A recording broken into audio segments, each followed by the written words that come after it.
Nos queda ver qué es lo que sucede cuando algo falla y eso es lo que vamos a ver en el próximo video. Alteración. Ya vimos que hay anomalías en la determinación del sexo que ocurren a distintos niveles. A nivel cromosómico, anomalías en la cantidad de cromosomas, como el síndrome de Turner o el síndrome de Klinefelter, donde hay alteraciones que dan lugar a variaciones en la determinación sexual. 45X0, síndrome de Turner, síndrome de Klinefelter, 47XXY,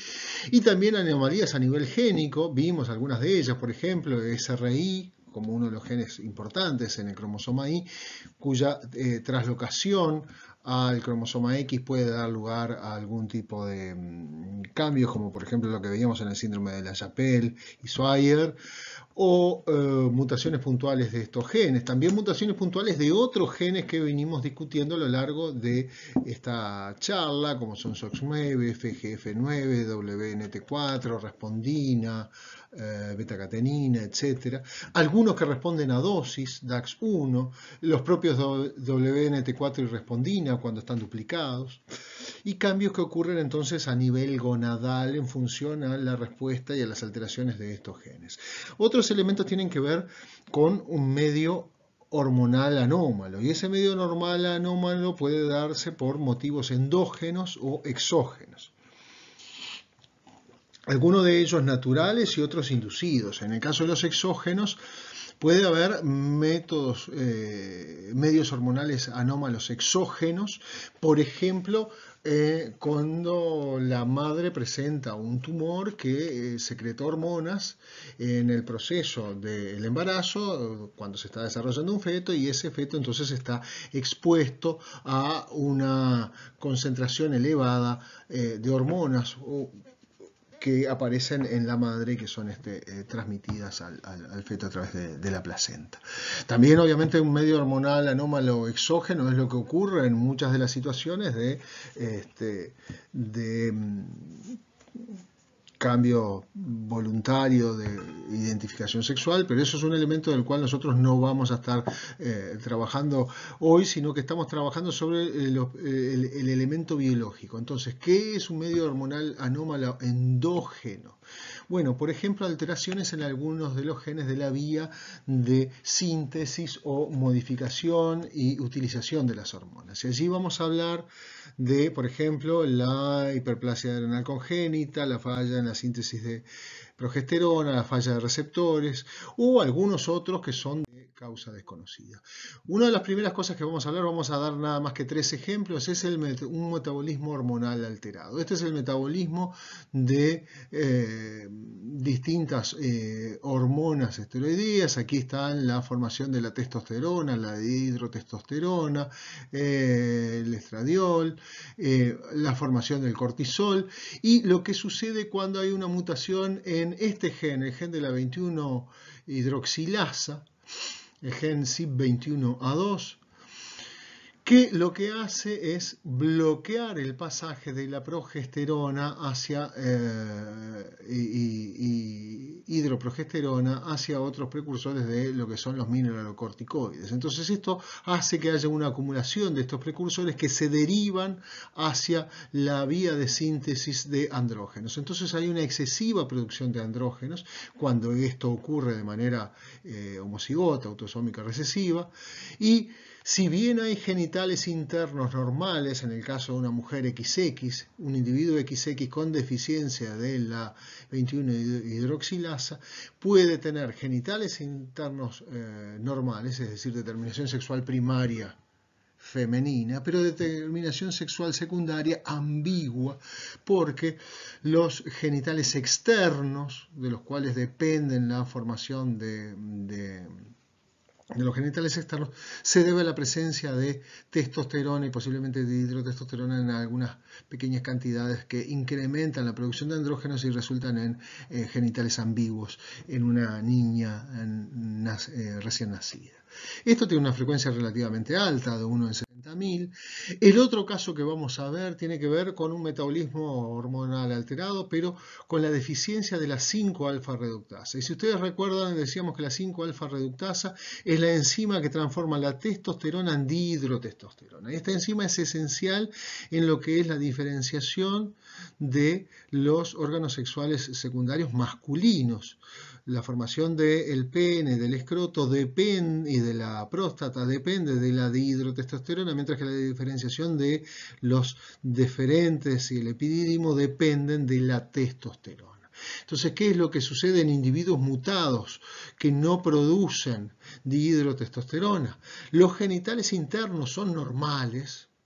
es decir, tienen un testículo y su determinación sexual primaria es masculina, pero tienen un desarrollo reducido de los genitales externos, con genitales ambiguos. Esto lo podemos ver en este caso con un micropene, con un escroto no completamente cerrado, y esto ocurre normalmente y aparece al nacimiento, da lugar a estos genitales ambiguos, y ocurre normalmente y funciona normalmente hasta que en la pubertad, cuando comienza nuevamente la secreción importante de testosterona, aumenta la producción de testosterona y entonces comienza a aparecer un crecimiento de este pene y una modificación, por ejemplo, de la voz y de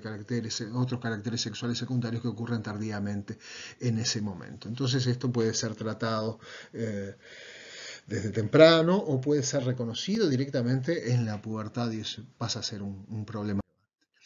El otro problema que vamos a ver es el caso de la insensibilidad a las hormonas. Y en este caso vamos a hablar de la insensibilidad a los andrógenos, lo que normalmente se conoce como feminización testicular. El síndrome de insensibilidad a andrógenos. La imagen que ustedes tienen allí es de una mujer que tiene 46 cromosomas, pero que cuando se analiza desde el punto de vista citogenético es 46XY, tiene testículos internos, pero toda su genitalia externa es femenina, ha sido criada acorde a un sexo femenino y tiene caracteres sexuales secundarios femeninos, desarrollo mamario, vello, disposición de tejido adiposo. Tiene una vagina muy corta, no tiene útero, no tiene trompas, tiene testículos. ¿Qué es lo que sucede aquí? Que hay distintas mutaciones en el gen del receptor de andrógenos, que es un gen que está en el brazo largo del cromosoma X, y que cuando está mutado no reconoce a los andrógenos como tal. Es decir, la célula receptora que debiera responder a los andrógenos no responde. Entonces, hay producción de testosterona, hay producción de dihidrotestosterona, pero las células receptoras que deben reconocer esa señal no responden y por lo tanto el desarrollo de los caracteres sexuales secundarios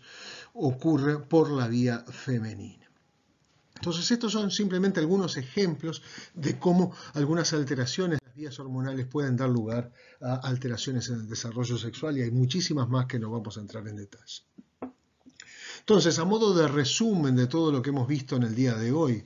hay una cascada de regulación génica en la diferenciación sexual que es muy importante y donde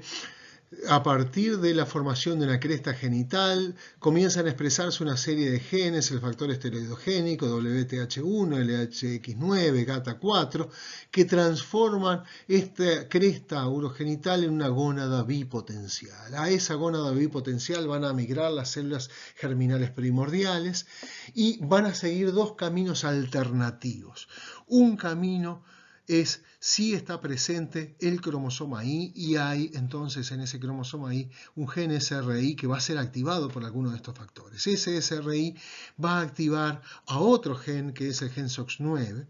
que de manera activa va a inhibir la expresión de genes de diferenciación femeninos y va a inducir la diferenciación de esta gónada bipotencial hacia testículos, dando lugar a la formación de las células de Sertoli que van a producir la hormona antimülleriana que va a producir la regresión del canal de Müller y las células secretoras de hormona, las células que secretan la testosterona que van a llevar a que el canal de Wolf se transforme en la genitalia interna masculina, el epidídimo, el deferente y la vesícula seminal. Esta testosterona va a ser modificada por la dihidrotestosterona para dar lugar a lo que es los genitales externos. A su vez, en este testículo, otros factores inducidos por SOX9 van a detener el desarrollo de las células germinales primordiales y van a llevar entonces a un arresto mitótico de estas células hasta la maduración sexual, donde va a ocurrir la meiosis. En el caso de que no haya un cromosoma Y, lo que va a ocurrir es que estos genes van a activar a WNT4, WNT4 va a activar la respondina y este va a activar la beta-catenina y FOXL2. Esto va a dar lugar a la transformación de esta gónada indiferenciada en un ovario,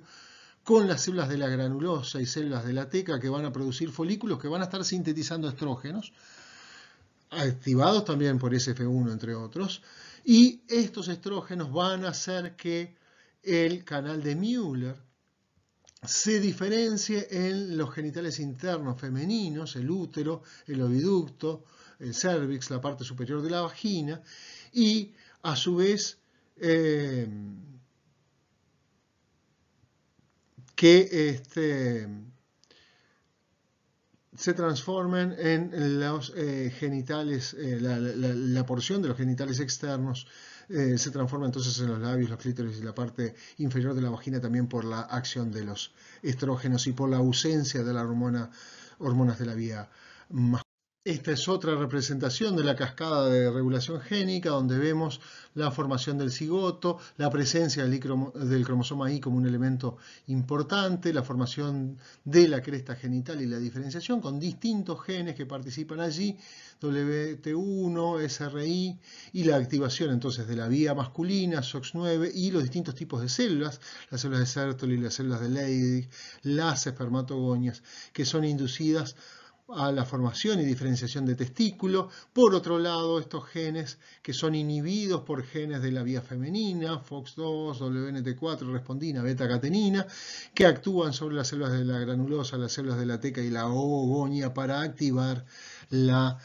oogénesis, la formación, la diferenciación de estos en folículos y el mantenimiento a partir de vías mutuamente antagonistas, FOXL2 y SOX9 y DMRT1 como elementos fundamentales, y la formación entonces de estrógenos y progesterona